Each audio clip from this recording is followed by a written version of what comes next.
Judges chapter 8. Now the Ephraimites asked Gideon, "Why have you treated us like this? Why didn't you call us when you went to fight Midian?" And they challenged him vigorously. But he answered them, "What have I accomplished compared to you? Aren't the gleanings of Ephraim's grapes better than the full grape harvest of Abiezer? God gave Oreb and Zeeb, the Midianite leaders, into your hands. What was I able to do compared to you?" At this, their resentment against him subsided.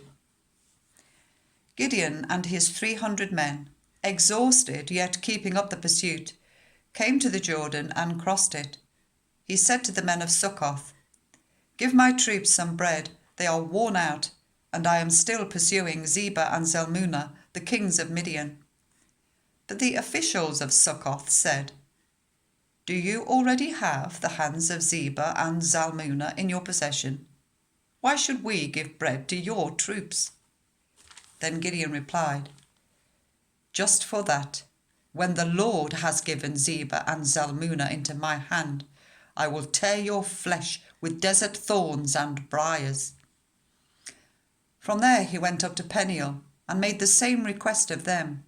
But they answered as the men of Succoth had. So he said to the men of Peniel, "When I return in triumph, I will tear down this tower." Now Zebah and Zalmunna were in Karkor with a force of about 15,000 men, all that were left of the armies of the eastern peoples.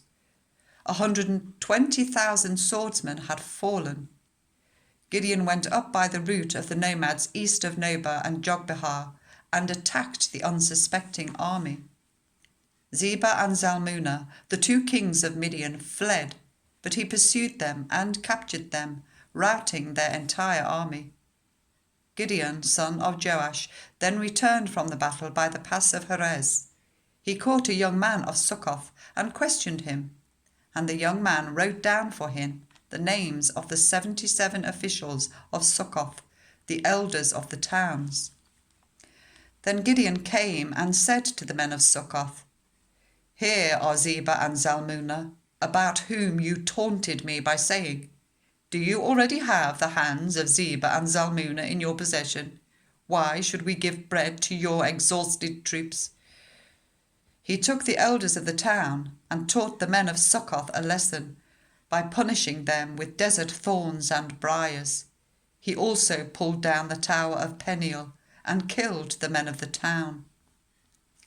Then he asked Zebah and Zalmunna, "What kind of men did you kill at Tabor?" "Men like you," they answered, "each one with the bearing of a prince." Gideon replied, "Those were my brothers, the sons of my own mother. As surely as the Lord lives, if you had spared their lives, I would not kill you." Turning to Jether, his eldest son, he said, "Kill them." But Jether did not draw his sword, because he was only a boy and was afraid. Zebah and Zalmunna said, "Come, do it yourself. As is the man, so is his strength." So Gideon stepped forward and killed them, and took the ornaments off their camels' necks. The Israelites said to Gideon, "Rule over us, you, your son and your grandson, because you have saved us from the hand of Midian." But Gideon told them, "I will not rule over you, nor will my son rule over you. The Lord will rule over you." And he said, "I do have one request, that each of you give me an earring from your share of the plunder."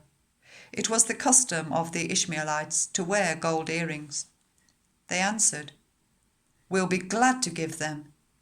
So they spread out a garment, and each of them threw a ring from his plunder onto it. The weight of the gold rings he asked for came to 1,700 shekels, not counting the ornaments, the pendants, and the purple garments worn by the kings of Midian, or the chains that were on their camels' necks. Gideon made the gold into an ephod, which he placed in Ophrah his town.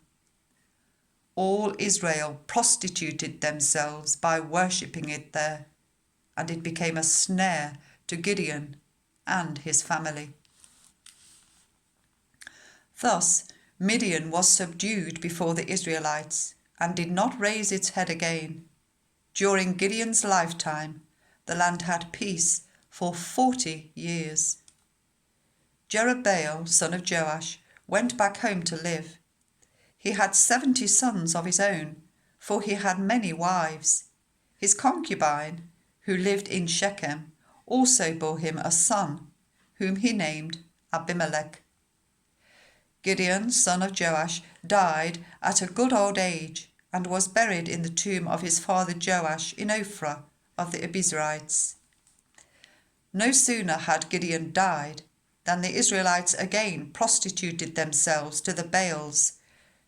They set up Baal Berith as their god, and did not remember the Lord their God, who had rescued them from the hands of all their enemies on every side. They also failed to show any loyalty to the family of Jerubbaal, that is, Gideon, in spite of all the good things he had done for them.